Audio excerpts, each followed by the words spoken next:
The way we take care of ourselves is ever evolving. And what we know for sure is that our mind and spirit are linked to our physical body. And that our wellness seems to extend into our communities and the planet we all share. It is very, very clear that wellness is interconnected.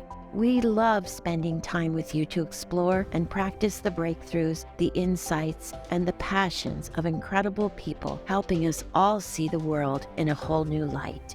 This is Health Gig.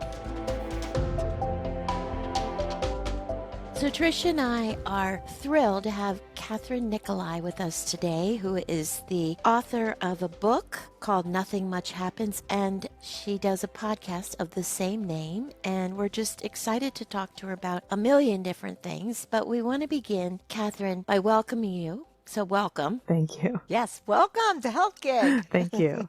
We want to start by asking a little bit about you, where you came from, where you live, just a little bit about your life so our listeners can know you better. Sure. I'm from Flint, Michigan, proudly. I've spent most of my career, this is sort of the second half of my career. The first half was a full-time yoga teacher. I owned a studio, and I spent 20 years teaching yoga and meditation, and then found my way into bedtime stories and podcasting. And now that is my full-time job.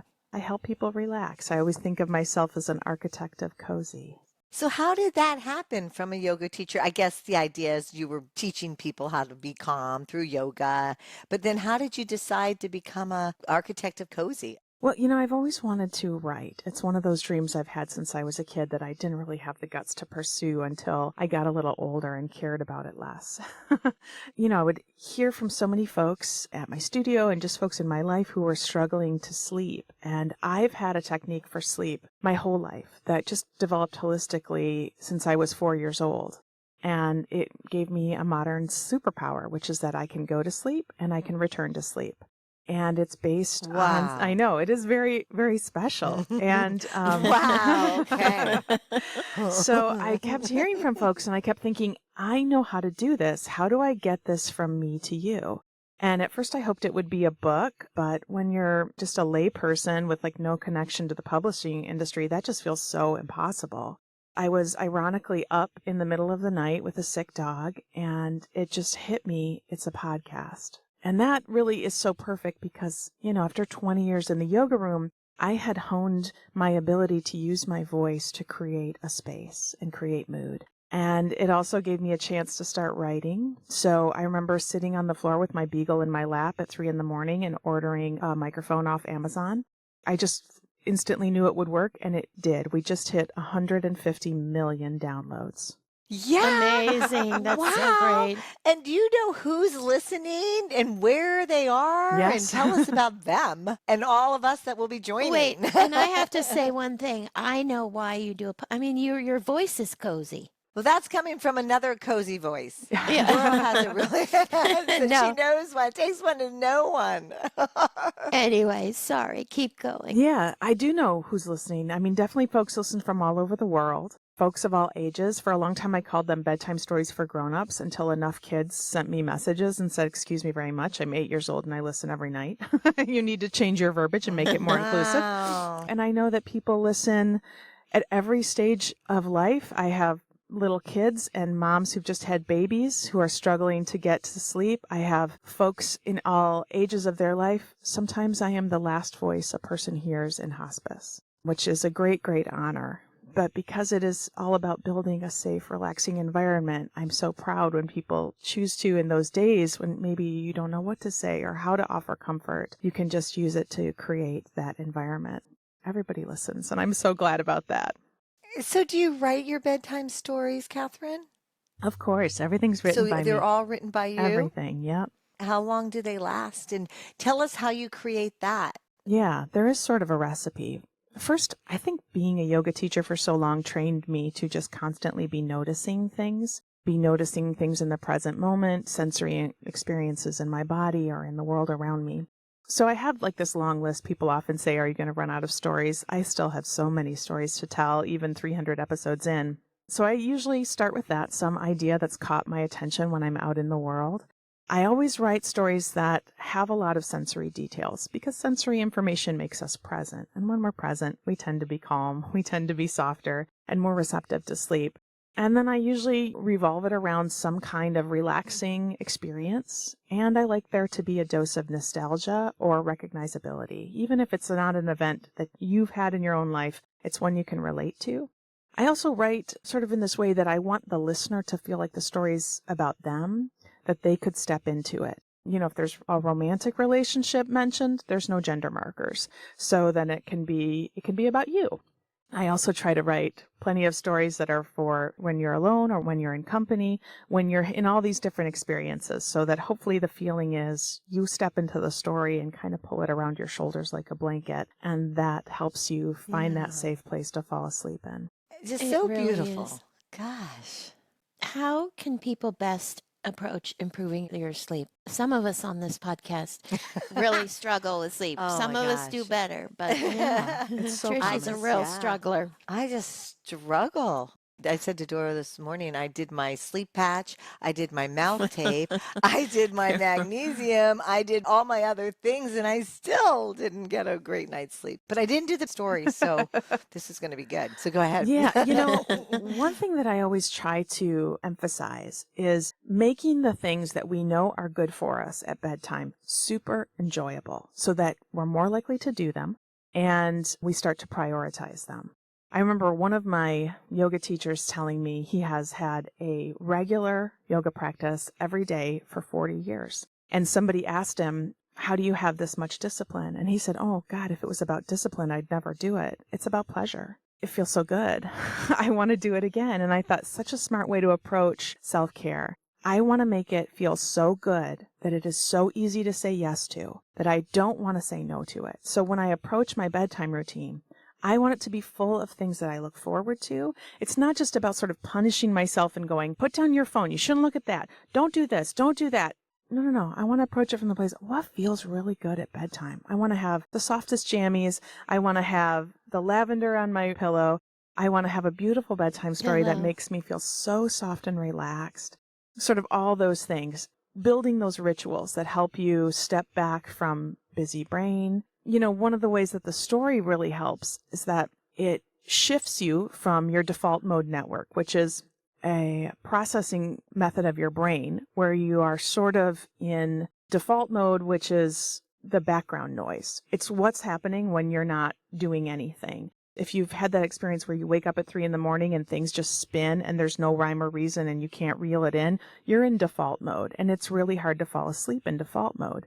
But if you can do task positive mode, which is basically giving your brain a job to do, you will fall asleep. And maybe you've had this experience where you're reading a book in bed and you're not even really reading it. Your eyes are just moving and the book keeps falling on your face because you can't keep your eyes open. And maybe you're not even comfortable. The light's bright, but you can't stay awake. Finally, you put your book down, turn off the light, get as comfortable as you possibly can, and then you can't sleep.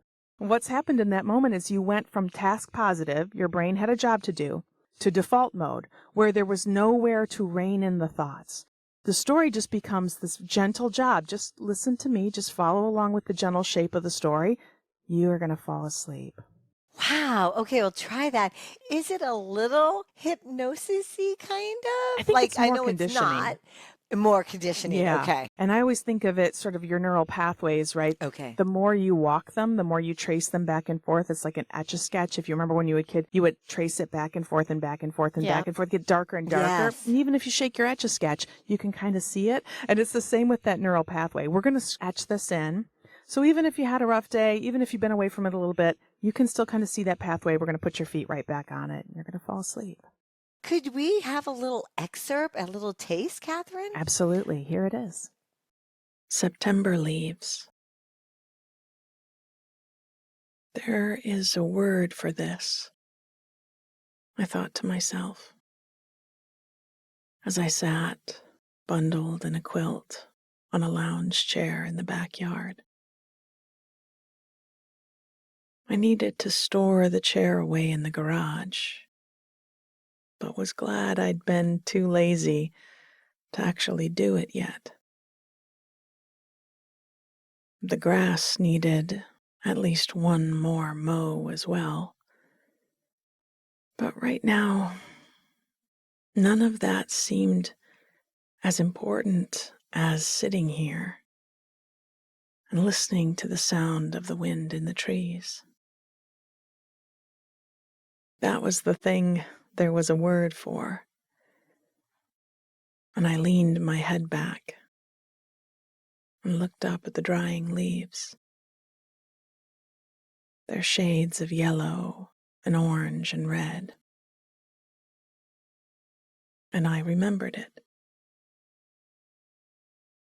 Sithurism. That was it.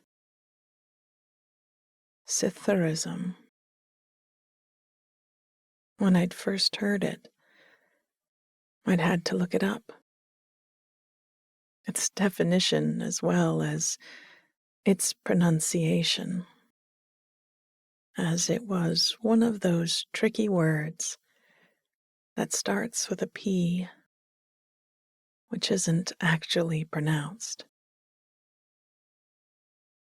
I couldn't remember the exact wording of the definition now. Something about whispering and rustling. So you were talking about the neural pathways. Do people listen to the same story over and over again, or do people listen to a different one every time? How does that go? That's just different strokes for different folks. You know, some people do listen to the same story over and over again. Some people tell me they've never heard a whole story because the introduction's about 2 minutes long. They've never actually heard the story because they fall asleep within the first 30 seconds. And then I wonder why we need so many episodes. But other people, they hear more of the story, and all my stories take place in the same universe, and I call it the Village of Nothing Much, and there are recurring characters. So for people who tune in and really do hear it, there's a whole lot of very deliberate, loving world building and storytelling that goes on there. So if you're awake, there's a lot to hold on to. And if you pass out, sometimes people say, I'm sorry, I've never really heard a whole story. I said, don't be sorry. My first goal is that you sleep. Just go right to sleep, my friend. So are the same characters go through the different stories, or are all the stories different? I mean, they're all different, but the same storylines and characters will appear. If you imagine it sort of like looking at a street and seeing different houses and shops and stuff. Sometimes we'll go into the bakery and we'll see who's in there. And sometimes we'll walk down to the big farmhouse with the lilacs growing and meet that woman who owns that house. And we'll see these characters kind of crisscross. And I like to insert the idea of community and community support. So you often feel this character who I saw last week, now she's helping out the person in this story, so that it's a very much like a Mr. Rogers' Neighborhood for grown-ups. And how did you come up with Nothing Much Happens, and why? It was always just something that, you know, the introduction to the podcast, I always say, welcome to bedtime stories for everyone, in which nothing much happens. You feel good, and then you fall asleep. And that feeling of in which nothing much happens has always been part of it for me. I think because I wanted to let people know off the bat, the whole point of these stories is that nothing happens, that you don't have to stay awake for any of it. I tell the story twice. Exactly. Yeah. I tell the story twice, and I go slower the second time through because I want to release you from the idea that you have to keep track of it. It's going to circle back around. You're going to be asleep, but it'll keep playing. Yeah. How is your podcast different from other sleep podcasts or sleep apps or other modes that help us sleep? I think one of the things that sets it apart is all the rich writing. None of it is AI. I don't use AI to write it or record it. It is me and my creative brain. I think also, you know, there's a lot of sleep podcasts where they might read old books or read AI created stuff, and no shame on that. Hey, if it works for you, then that's awesome. It's just not what drew me to it. You know, I feel like as a yoga teacher, I'm sneaking in all this little mindfulness stuff. It's like the veggies I hid in your spaghetti. And I just am getting them their sort of mindful approaches. And so many people tell me, I didn't realize till I listened for a couple weeks, it started to change the way I moved through my days, not just my nights. I started to notice, you know, what's the sound when I step outside the house? What's the smell when I come into the bakery? You know, just these little cues to be more present. They're all built right in. Why did you decide to become a yoga teacher? Yoga came to me when I was 19, and I really needed help in that moment. I was struggling with an eating disorder. I was struggling with anxiety and all the sort of stuff that I think a lot of young people struggle with. And yoga came into my life and gave me a way to find balance and to find some healing for myself. And it clicked so immediately. I remember I was in college at the time, and I thought, I'm not using this college degree. I'm going to open a yoga studio. And I did. I studied for several years, and then I opened a studio, and I ran that for 20. So tell us about your book. My book, I'm very proud of, and is beautiful. And it came out in 2020, so it's been out there for a while. Yeah, it has some beautiful illustrations, which were so vital. I think to me, I really wanted a grown-up bedtime story book that you could kind of crawl into the illustrations and feel a part of the world.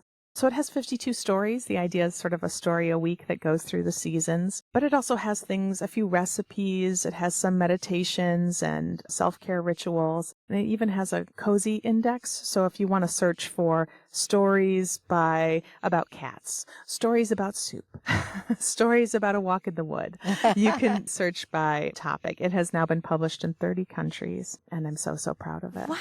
Yes. You should be so proud. That's incredible. Thank you. Do you have a favorite story? Like, is there a favorite character that pops up, like one that you rely on? There's an innkeeper, which I feel like is the ultimate cozy fantasy, right? That you're going to run an inn out on a lake in a beautiful location. And I feel like whenever I'm stuck and don't know what to write about, I can write an innkeeper story. So there's several like that. And I have several favorites, ones where I felt like as a writer, I found my voice for the first time, or where I found like the experience of having my subconscious having planted a seed that I didn't know was there and then found it in the writing. And there's several stories like that. It changes, but I mean, I've written so many now that it just feels like I built this little world I get to live in.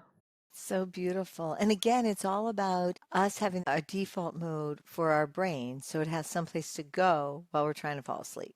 And then if I wake up in the middle of the night, I could just play it and it gives my mind something to do there. Yes. And I always tell people don't hesitate. If you wake up in the middle of the night and you start to feel those wheels turning, don't hesitate. Don't give yourself 20 minutes to spin your wheels and see if you're going to fall asleep. You're not. You need to just push play. Yeah, you just don't. Just don't, because most people tell me within 10 seconds they'll fall right back to sleep if there's that sound there to accompany them. And, they make these lovely eye masks with Bluetooth speakers in them so that you don't disturb a partner, and it can get pumped like right into your ears, and just my voice will just keep you company all night. But yeah, that's the general way that it works, is just by giving your brain a place to be so that it doesn't wander. People tell me all the time, I haven't slept in years, and now I've slept 8 hours for a whole week, and it totally changed my life. And it does. Sleep is the foundation of so many parts of our health. And then we get stressed out. Those of us are, struggling sleepers. Yeah. Then we get like, okay, this is the most important foundation thing ever, and I can't do it. I know. I know. And then you're like, oh my God, But you can do everything else, so. But how can people use the stories if they want to put their phones to bed? Well, first thought is go buy the book, because then you can read the stories. And the idea is that it kind of creates this place to take your mind as you fall asleep. It was one of the things that inspired me. I've always read books before bed. For a while, I could not find a book where I didn't feel so emotionally torn up reading a couple chapters that I couldn't find a place to put my brain to settle. I love thrillers and stuff, but even like books that were just intensely sad or emotional. And I thought, how do I get from there to peaceful sleeping? I need a kind of book that gives me a really soft landing before I try to sleep. So definitely get the book. And then you can also do stuff like asking your Alexa or your Google Home to play the podcast. And then you don't need to have your phone or anything. It'll play an episode and turn off. A lot of people do that for their kids if they don't want their kids to have a phone beside them, but they do want to listen to the podcast. When you're thinking about your bedtime stories, are there any other stories? Are you going to think about doing any other stories, like wake up stories, or not like that? It's more of the calming because of your background and things. I have 2 other podcasts. I have one called First This, and that's a 10-minute meditation for the morning. So the idea is you went to bed with nothing much happens. In the morning, First This, sit down and do a 10-minute guided meditation with me. And then I also have a podcast called Stories from the Village of Nothing Much. And that is basically, so many folks tell me we love these stories, but we can't get through them because we fall asleep. I'd actually like to know what happens. So, Oh, and then a lot yeah. of people said, I use this for anxiety, not just for insomnia. I need to feel grounded and feel safe. Can you make a daytime version? So we absolutely did. We made a daytime version. It's livelier. I don't use my sleep-inducing voice, and it has like a beautiful soundscape. And so it goes great on your commute when you're coming home. You need to kind of calm down, but be inspired. And then I have a whole second book written. I'm just waiting to find a home for it. There's a lot more writing going on behind the scenes. What's your second book? Can you say it now, or would you Sure. prefer not to? No, it's a beautiful, deeper dive, longer stories, but it's kind of all about that feeling of being interconnected in a community.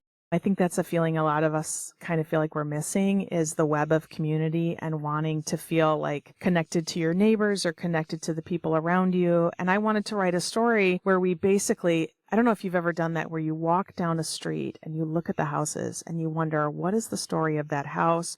What is the story of the person who lives in that Yes. house, right? I always do when I'm walking. And I thought, well, let me write a book Yes. that just follows one person to the next, but through some active service or connection. We'll go into 10 houses, we'll learn 10 stories, and the way one ties to the next is all through community and connection. It's still very much conflict free, but it's meant to be like longer, deeper, bigger. And so how long are the bedtime stories versus the stories that you're going to have? The bedtime stories take about 15 minutes for me to do a telling. The second telling's a little longer because I go slower. So they're very short. They're just a few pages.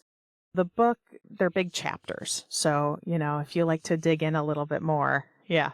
Yeah. So, where did you get your writing skills? Did you inherit this creative side from your family, or did it come to you on your own? I come from a family of writers and readers and creative people, and I honestly thought I Okay. wasn't one of them. I felt like I didn't have creativity. I felt like I was art adjacent and sometimes art envious, but not an artist myself. And I've since learned that it's a practice, that it's something that you have to come to and practice over and over again. I had this moment where the scales tipped, where the part of me that was afraid of putting myself out there was less than the part of me that wanted to create and didn't really care if it was perfect or if anybody else had an opinion about it, which I think is part of the blessing of getting older. That I just didn't care. I just wanted to do it because I enjoyed it. But, and I had studied a little bit of creative writing in college, but it wasn't my master. I just have always been a reader. My brother is a poet, and we've always kind of been creative together. But I just started one day. So how much of your day is spent, like, okay, how's it go? You're going to have coffee or you do your own practice. Are you thinking about stories now? All Like, the is time. it sort of an intertwined thing? Is it just so much fun to like then go and, oh, I bet. Yeah. So is that how, can you tell us what it feels like? Yeah, just having a moment where, like I was just walking my dog and I stopped and noticed the way the very top branches of this tree was catching the light in a way that the lower branches weren't. And felt so lucky to have had the space in my brain to stop and pay attention to it. And the acorns are falling right now. And if there's a more satisfying feeling than the crack of an acorn under your shoe when you're on a walk, I don't know about it. I just feel like that's my day all the time, is me going, this taste or this scent and this sensation feels so good and keeps me in my body. I feel like I can just kind of write endlessly about that stuff.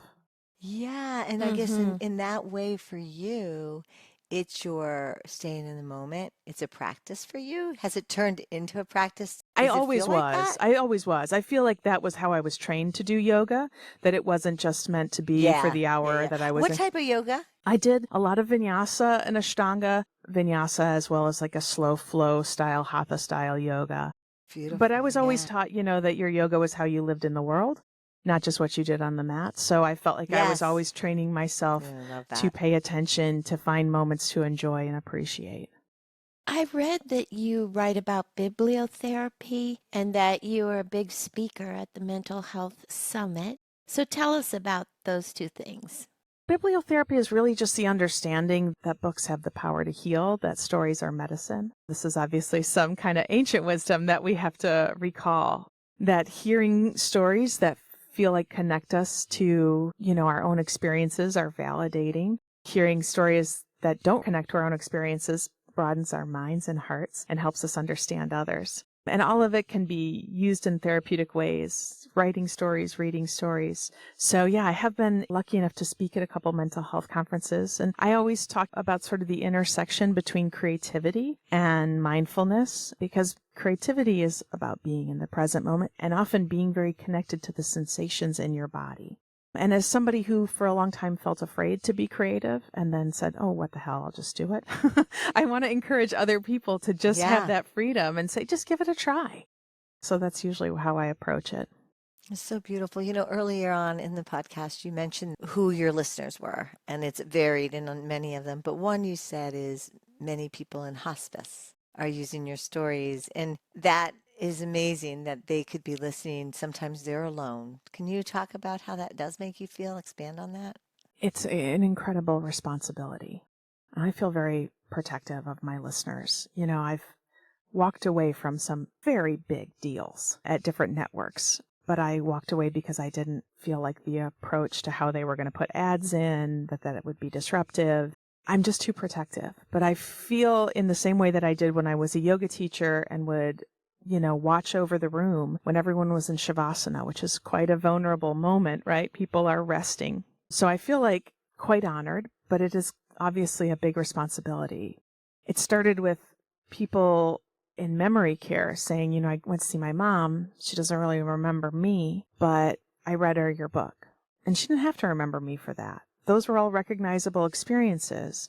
Making a pot of soup, going for a walk, sitting at a bonfire. So it gave us this place to be together without it having to constantly be about what was happening in her deteriorating brain. Yeah. And then people started to say, my partner and I, we used to listen all the time. Now she's in hospice. These are her last days.